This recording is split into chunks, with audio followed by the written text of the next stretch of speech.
श्री शिवाय नमस्तुभ्यम। हर हर महादेव। भगवान भोलेनाथ आप सभी की मनोकामना पूर्ण करे। इसी के साथ बैसाख मास का आखिरी सोमवार 24 अप्रैल को पड़ रहा है और इस दिन विशेष मनोकामना पूर्ति के लिए विशेष आपकी कोई इच्छा है उसको पूरा करना चाहते हैं, कोई रोग है, कोई व्यापार व्यवसाय में मंदी चल रही है, उन सभी परेशानी से छुटकारा पाने के लिए आपको बैसाख मास के आखिरी सोमवार के दिन ये उपाय करना चाहिए। हमारे सनातन धर्म के अनुसार इस महीने को धर्म कर्म आदि के लिए सर्वोत्तम माना गया है। इस महीने में अपने इष्ट देव की आराधना कर उनका आशीर्वाद प्राप्त करना बहुत ही अच्छा बताया गया है। सोमवार के दिन भगवान भोलेनाथ को समर्पित है। प्रत्येक सोमवार भगवान शिव जी का है, लेकिन बैसाख मास के सोमवार का अलग ही महत्व है। घर में हमेशा सुख समृद्धि बनी रहती है।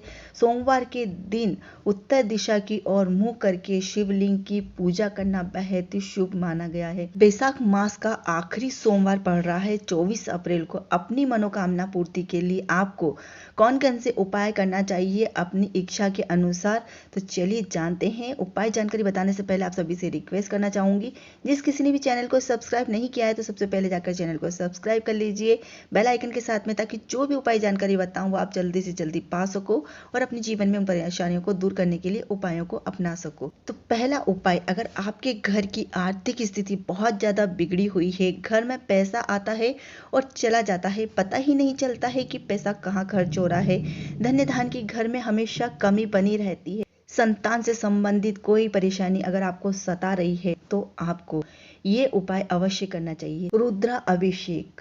रुद्र अभिषेक करने से भगवान शिव का आशीर्वाद भक्तों पर बना रहता है, उनके सभी मनोरथ पूर्ण होते हैं। ऐसा कहा जाता है कि एकमात्र सदाशिव रुद्र के पूजन से ही सभी देवताओं की पूजा स्वतः ही हो जाती है, यानी कि भगवान शिव के रुद्र अभिषेक की पूजा करने से ही सभी देवताओं की पूजा हो जाती है। इस प्रकार शिव के रुद्र रूप की पूजा और अभिषेक करने से जाने अनजाने होने वाले पापों से हमको मुक्ति मिलती है, शीघ्र ही छुटकारा मिल जाता है।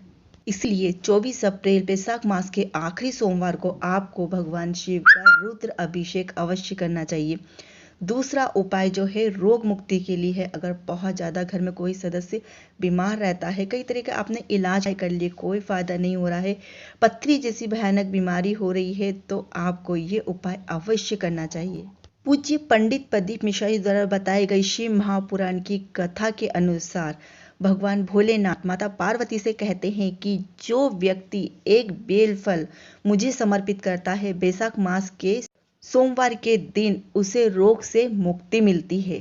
ये तो बेल फल हुआ, लेकिन अगर बैसाख मास के सोमवार पे किसी भी फल को आप भगवान शिव को समर्पित करते हैं, दान करते हैं, तो उसका हजारों गुना पुण्य आपको प्राप्त होता है, कई गुना पापों से आपको मुक्ति मिलती है। ये भगवान भोलेनाथ माता पार्वती से बोल रहे हैं। जो मनुष्य मुझे एक बेल फल बैसाख मास के सोमवार पर समर्पित करता है और समर्पित करने के पश्चात उस बेल फल का गूदा रोग वाला व्यक्ति अगर खाता है या जिसे पथरी है वो व्यक्ति खाता है, तो उससे रोग से मुक्ति मिलती है। ये तो बैसाख मास में हो गया है कि बैसाख मास में अगर आप बेल फल चढ़ाते हैं तो उसको आपको उसी समय खाना है बैसाख मास में। लेकिन अगर आप बैसाख मास के अलावा दूसरे महीने में इस फल का गूदा खाना चाहते हैं, तो इसके जो बैसाख मास में जो बेल फल चढ़ा है उसके गूदे को आप सुखा कर रख लीजिए।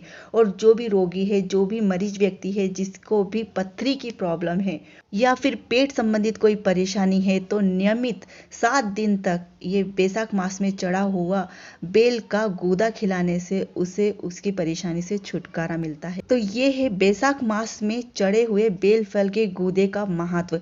आखिरी सोमवार पड़ रहा है 24 अप्रैल को, तो आप इस उपाय को कर लीजिए। और अगर अभी नहीं कर पा रहे हैं तो बेल फल चढ़ को सुखा कर और इसको रख लीजिए। व्यक्ति को पेट संबंधित परेशानी है, उसे आप इस गूदे को 7 दिन तक खिलाइए, उससे जरूर फायदा होगा। तीसरा उपाय जो है वो है, अगर आपको लगता है कि आप बहुत बड़ी परेशानी में फंस चुके हो, बहुत ज़्यादा आपको कोई दिक्कत आने वाली है, आपकी कोई आंख फड़क रही है जो आपके लिए शुभ नहीं रहती है, आपको लगता है कि आपके साथ कुछ बुरा होने वाला है, तो ऐसी परिस्थिति में आपको आंकड़े यानी मंदार का जो फूल होता है, पुष्प होता है, उससे आपको ये उपाय करना है। कुछ इस तरीके का मंदार यानी कि आंकड़े का फूल होता है। 2 तरह के कलर होते हैं, एक पर्पल यानी कि हल्का सा गुलाबी या फिर नीले कलर में आता है कुछ इस तरीके का, और एक होता है सफ़ेद कलर का।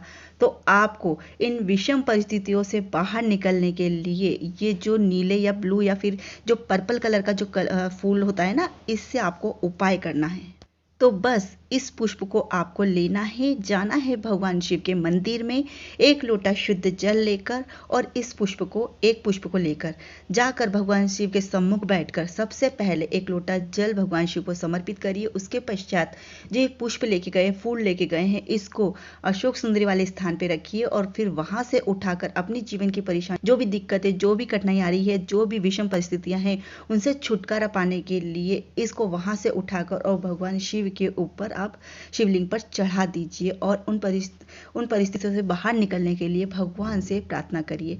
आपकी परेशानी बहुत ही जल्दी हल हो जाएगी। ये आंकड़े का, मंदार के पुष्प का महत्व, कैसी भी विषम परिस्थितियां आई हो, वो अपना रास्ता निकाल के बाहर निकल जाएंगी और आपको हर कार्य में आपको निडर बनाएगी। तो ये था उपाय। तीसरा, चौथा उपाय जानते हैं। चौथा उपाय किसी विशेष मनोकामना पूर्ति के लिए है। इस उपाय में आपको लेना है बेल का फल। बेल के फल को आपको जलाना है। जो गूदा रहता है ना, उसको आपको जलाना है। गूदे को जलाकर उसकी आपको भस्म तैयार करनी है। भस्म को आपको तैयार करना कैसे है, गूदा जला लीजिए, उसके बाद जो राख बन जाती है उसको आप छान लीजिए। छान कर उस राख को आपको भगवान शिव को समर्पित करना है। भगवान शिव का उससे आपको अभिषेक करना है, लेपन करना है। अच्छे से उस भस्म से लेपन कर दीजिए और आपकी जो मनोकामना है वो बोलिए, आपकी हर मनोकामना पूर्ण होगी। भस्म से किया गया ये उपाय आपकी हर मनोकामना पूर्ण करेगा। तो ये थे 4 महत्वपूर्ण उपाय। अपनी परेशानियों को देखते हुए आप इन उपायों को करिएगा। भगवान भोलेनाथ आपकी सभी परेशानियों को दूर करेंगे, आपकी मनोकामना पूर्ण करेंगे। इसी के साथ आज से विदा लेती हूँ। अगर उपाय जानकारी समझ में आ गए हो तो कमेंट में श्री शिवाय नमस्तुभ्यम अवश्य लिखिएगा। फिर मिलती हूँ इस तरह की उपाय जानकारियों के साथ में। तब तक के लिए राधे राधे। श्री शिवाय नमस्तुभ्यम।